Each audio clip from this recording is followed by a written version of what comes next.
Hello guys, for today's video magluluto po tayo ng inihaw na pork chop.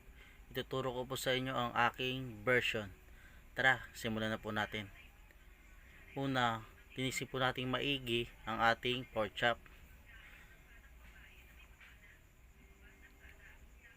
Ito po ang aking mga ginamit sa aking pagmamarinate.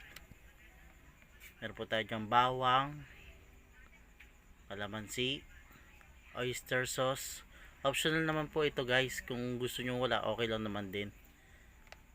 Sa akin lang kasi para mas masarap. At syempre yung magic sarap ang pasarap. At paminta, asin at soy sauce.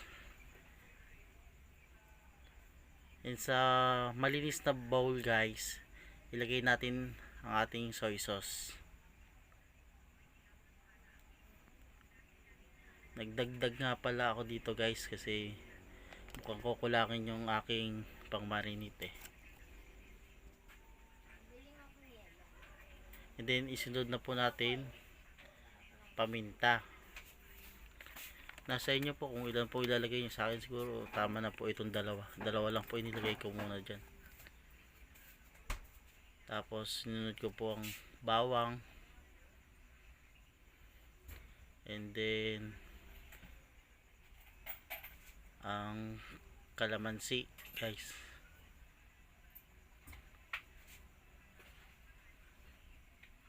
Sinunod ko na, nilagyan ko ito ng konting asin. Muna parami lagay ko, pero okay lang yan. Babalance naman yan mamaya sa sawan. And then nilagyan ko na rin po ito ng oyster sauce.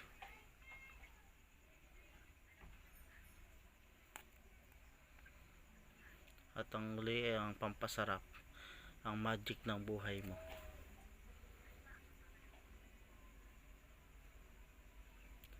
Kung hindi pa po kayo nakasubscribe, please subscribe. Salamat po. And then pwede na po natin ilagay ang ating pork chop. Isa-isa lang para hindi tumalsik yung ano.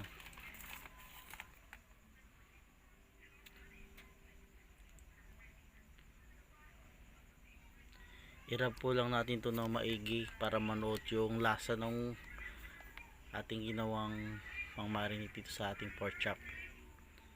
Haluin lang natin maigi yung ano. Sensya nyo na yung plastic ng kamay ko dyan kay wala pa akong yung gloves pagka bibili po tayo. I-rub lang po talaga natin siya ng ano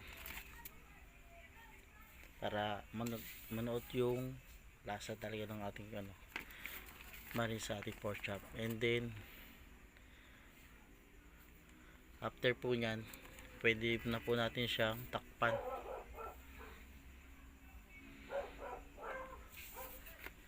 Marin po natin siya at least 4 hours, pwede na po siya, o at least pwede rin po 24 hours, nasa inyo po, pero sa akin pwede na po ang 4 hours. Mas matagal ka, mas masarap. Hindi, inihaw ko na po ito. After ng 4 hours, inihaw na po natin siya. Kailangan lang talaga ng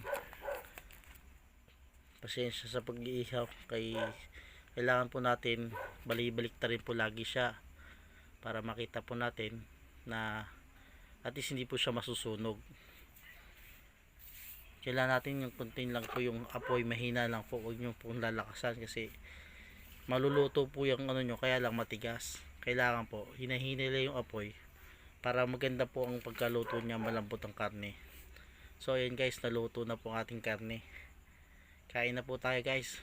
Maraming salamat sa panonood.